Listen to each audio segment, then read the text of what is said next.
Welcome to Bird Burger. Wildlife photography gear is a really complex and divided issue, very polarized in terms of how much you should spend, when you should spend it, and how much is necessary to spend in wildlife photography for gear. In our last podcast that I had with Bayou Josh last Friday, it was really awesome getting to talk about this idea, this concept of the rate of return in wildlife photography.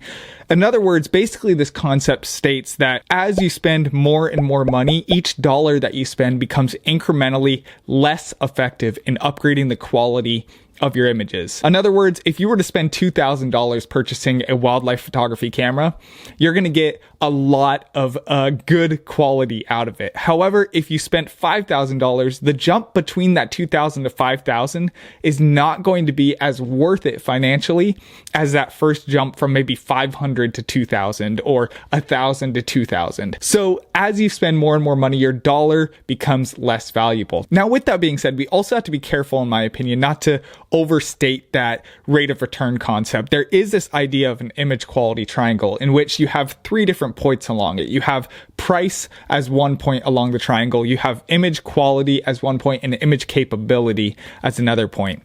As you spend more on your price, both your image quality and the image capability of what you're going to be able to capture incrementally increases. Image capability reflects things like being able to shoot in low light, being able to maybe possibly shoot at further distances away, versus image quality talks a little bit more about the actual quality of the lens. And so with this image quality triangle, we have to keep in mind constantly that as you spend more, you actually wind up getting more quality out of your images, and you wind up being able to take images that maybe you couldn't shoot before because you spent more. So with that being said, I wanted to talk to you guys today about what I would choose if I only had a $1,000 budget for wildlife photography. For all of those that are following the channel and don't have the setup yet, the gear yet that maybe some of us other wildlife photographers have. So hopefully this can help you out a little bit in that scenario. We're going to go a little bit over today because it's really hard to stay at 1,000. It's nearly impossible to get a good quality of image with that, but we're going to be a little bit over that today. So what I would choose camera wise myself is Panasonic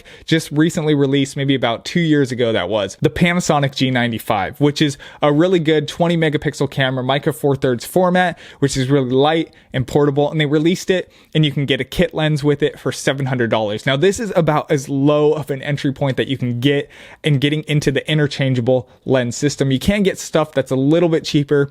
You're starting to drop into 16 megapixels, which is on the lower end of what I'd recommend starting out. And also it's just a little bit more outdated. The features aren't as nice, aren't as new as this G95.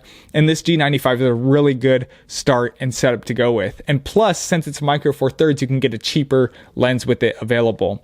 And that's where I'm going to recommend in the Panasonic 100 to 300 millimeter f5.6 that they have. It's a really good beginning lens for wildlife photography on the micro four thirds system. You're not spending too much money on it because it comes in at $550, and you're going to get a lot of reach out of it. A 600 millimeter full frame equivalent, which is equal to what a lot of the pros are using out there. So I think that the Panasonic 100 to 300 and the G95 really make for a good pairing for almost as low as you can possibly spend in your wildlife photography. So for those of you who are following the channel, looking to get into wildlife photography in a semi-serious sort of matter, I think this is an awesome setup and one you would largely appreciate. If you'd like to check out that podcast ad with Bayou Josh, we had some really good conversation. Check it out in the end screen right here.